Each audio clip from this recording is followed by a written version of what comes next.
So today we're going to dive into a story. It's a story about a mother, her child, and a belief that really blurs the line between our world and, well, the next. And it all begins with a really profound kind of silence. She had learned silence from the earth that now held 6 tiny graves. Wow. I mean, just let that line sink in for a moment. It tells you everything you need to know about our main character, Amara, and the world of unimaginable loss she's living in.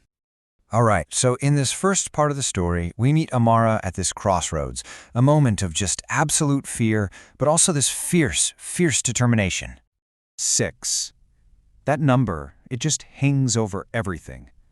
6 times Amara has given birth, and 6 times she has had to bury a child. 6 little graves in the ground, each one marked by nothing more than a simple, smooth river stone.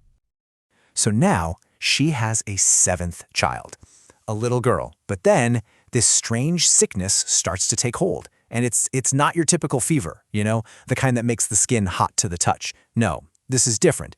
It's a coldness that feels like it's coming from deep inside the baby's bones. And her eyes, they have this look, this gaze that feels ancient, way too old for a newborn. And that's when a neighbor whispers the word that Amara has been dreading. Ogbanje, a traveler. It's a name for a spirit child who, they believe, is not meant to stay in this world. Amara can't stop thinking about the horrific advice she was given for her last child, to mutilate the baby's body to stop the spirit from returning. It's a trauma she just can't shake. But this time, no. She refuses to just stand by. She decides she is not going to let death be the one to make its mark. This time, she will make her own.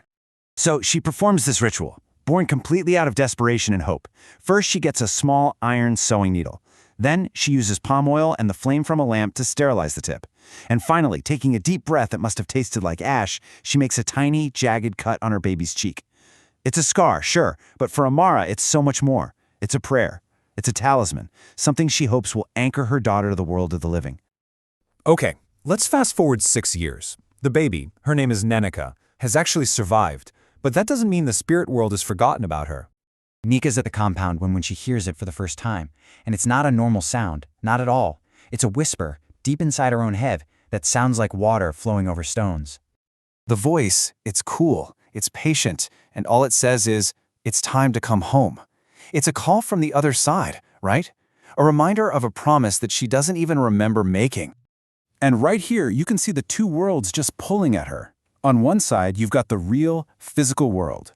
The hot sun beating down, the heavy bucket of water, the sound of her mom calling her name.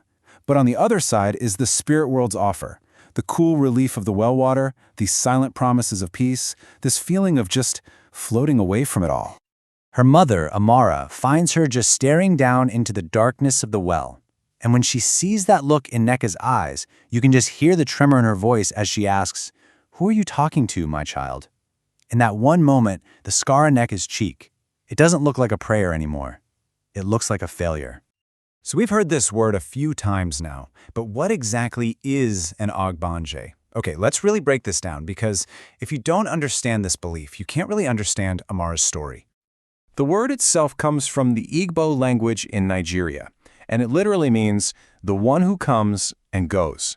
The whole idea is that an Ogbanje is a spirit child who is trapped in this awful, repeating cycle of being born into a family, dying young, and then being born into that very same family, over and over again.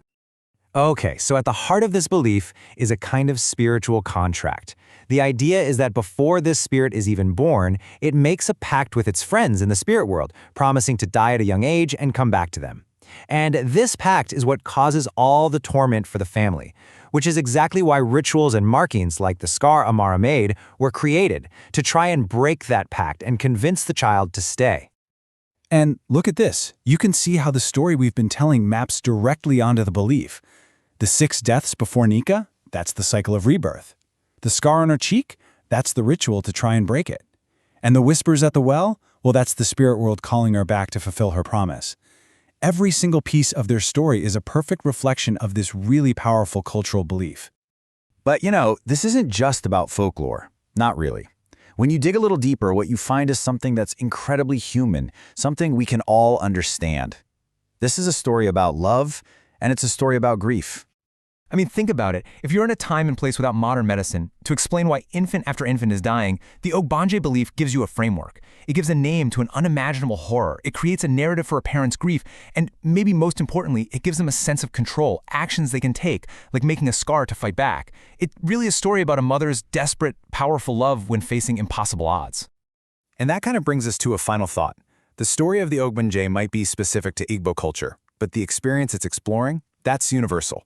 It really makes you ask yourself, how do our own beliefs, whatever they might be, shape the way we love, the way we grieve, and the stories we tell ourselves to make sense of it all? If you were captivated by this glimpse into Amara and Meka's world, we really encourage you to read the full story. We've put the link down in the description below. Thanks for listening.